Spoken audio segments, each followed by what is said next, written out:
morning, friends. Mr. Razdan, Mrs. Rawat, and other distinguished guests on the dais, Mr. B.C. Tripathi, Dr. Balyan, and other friends, colleagues, ladies and gentlemen. We are meeting here this morning at a very crucial time. I mean, if you look at our industry or the sector, energy, globally, we are passing through massive turbulence, be it, fossil fuel, or even renewables, or new sources of energy, even nuclear power. They were writing the obituary of oil and gas, more or less, or almost. They were wrong. They were absolutely wrong. I used to say it, I used to question it. I said, look, don't get carried away. They got carried away. All these narratives, so-called global narratives on energy, whether oil or gas or coal or renewables or atomic or hydrogen, are written by people sitting in the West, sitting in the United States, sitting in Western Europe. They are the ones who write the narratives. And then they disseminate it in such a powerful way, using such powerful conferences and powerful TV channels and powerful books and all that. We fall victim to it. We get carried away. We become their parrots. We start saying the same thing without really thinking carefully. What does it mean for us? You know how many poor people, energy poor are there in the world? Any guess in this room?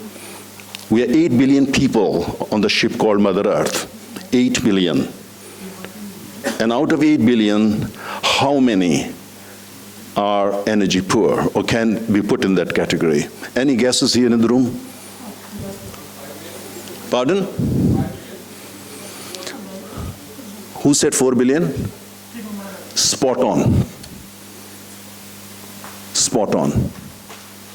This is what it is. That's roughly 50% of the world's population. And out of these 4 billion, 700 million or 70 crore live in our country. You know, most of us in India don't have the kind of access or comforts that we enjoy. Air conditioners and fridge and whatnot. Many of us live in gated communities now, gated societies. We have built these islands in these oceans, and we think we are safe. We are not. Now, look, we have 1.4 billion people in India. We need to lead ourselves, and we need to lead the world. Why are we just the followers? They build narratives, and we start following them. No, hydrogen is everything. Demonize oil and gas, demonize coal. Boss, we can't demonize. We have 700 million people below energy poverty line. We need to grow at 9%. Can you grow 9% and eradicate energy poverty just with solar? Or hydrogen? Please show me hydrogen first.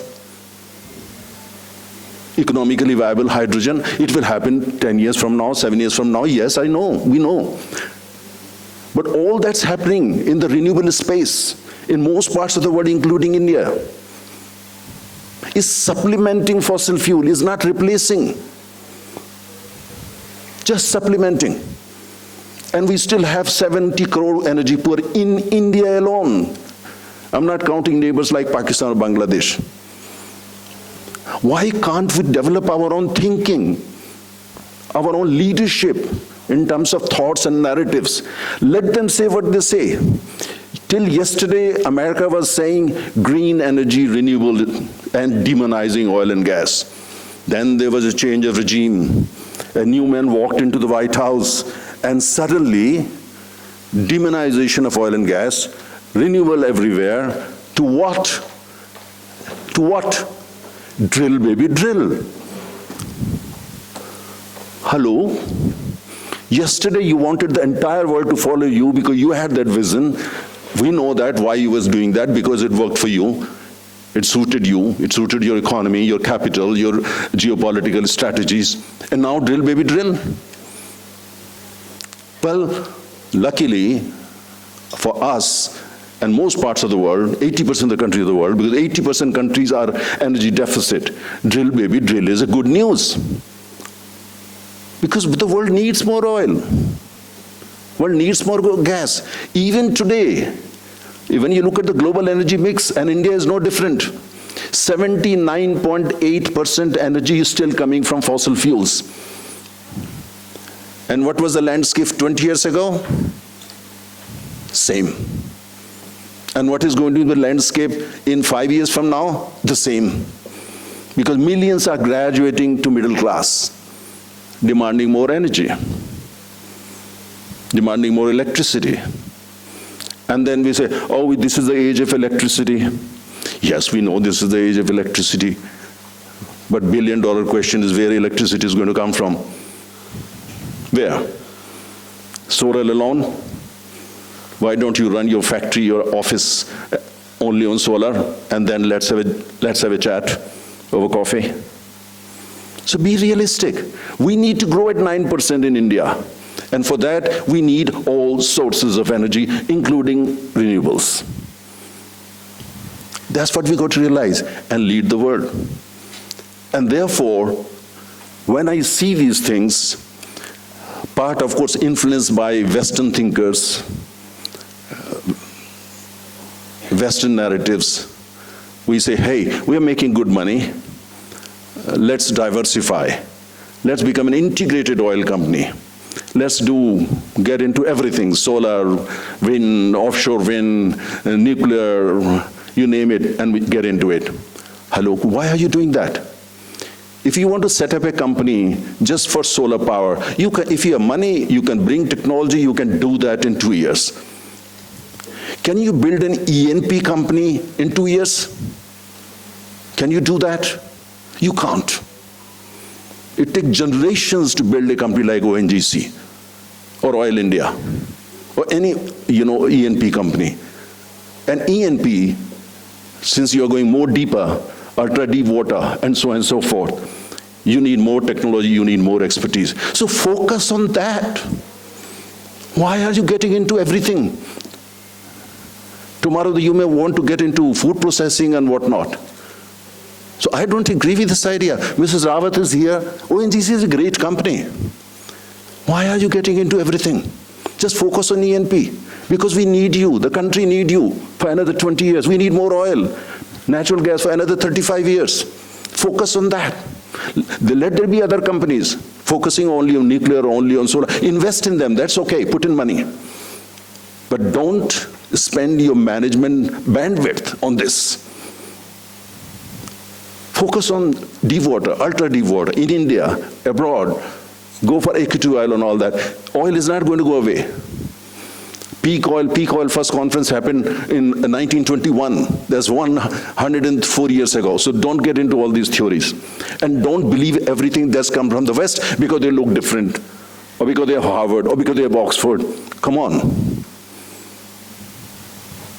So that's what we need to do.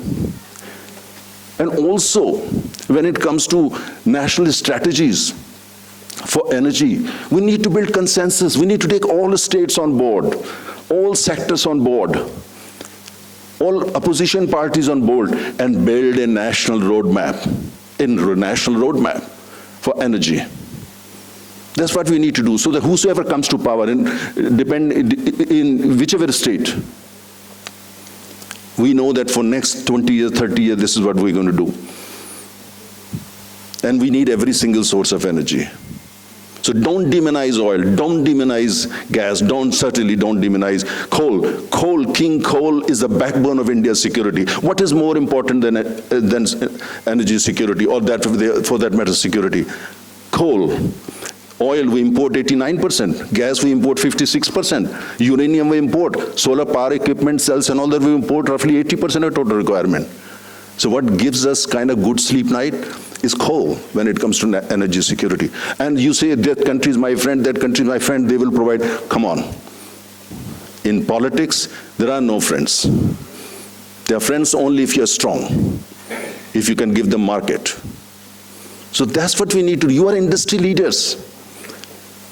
And don't blame the politician, because you also need to drive thoughts and make sure your thoughts, which are in national interest, reach to Parliament, reach to South Bloc, so that they can also work on policy, which is good, which is in the interest of the country. Globally, if you look at the landscape, what is happening? Earlier, it was the US, as we all know, was the superpower since 1991. Then US is also the largest producer of oil and also the largest consumer. Now things are changing.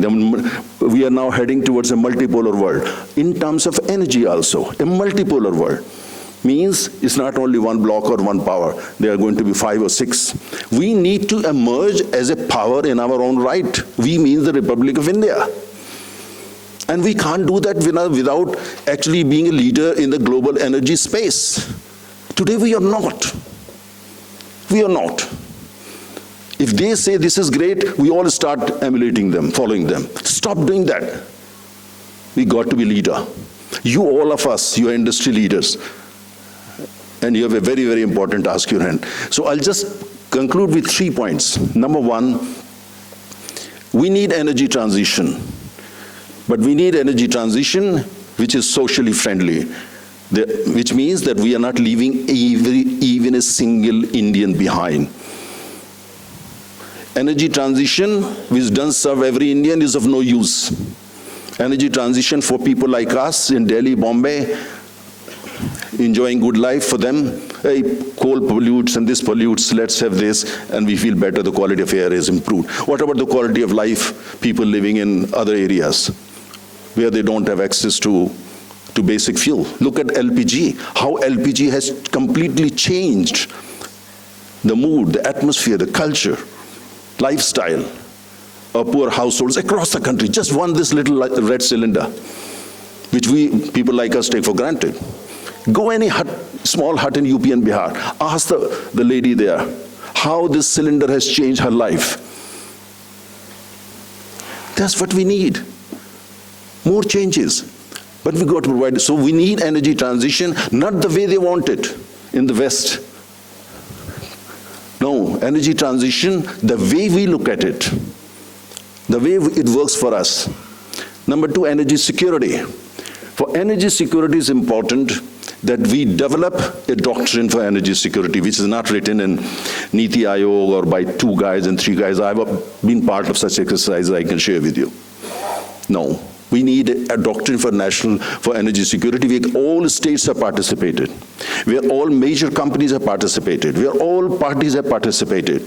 It might take 1 year, it might take 2 years, but we go through that churn and then we write a national doctrine for energy security, which makes sure that we become a developed country as soon as possible and that energy is available at affordable prices to every single Indian, not only to affluent and rich people in Delhi, Bombay, Bangalore and all that. Third point I want to say is that energy independence. Independence has no meaning unless you are energy independent. We got independence in 1947. When are we going to get energy independence? Let's say by 2050. Where is the roadmap? Where are the milestones? Who is monitoring them? There is no such thing. We need to build a national roadmap for energy independence. In Germany, they're talking more green energy and climate, and they've enshrined that in their constitution. We should do the same. Energy independence, national goal, everyone has to participate in it with milestones, and that's enshrined in the constitution. There is no other way. Take energy seriously. Be your own thought leader. Work for India. Jai Hind. Thank you.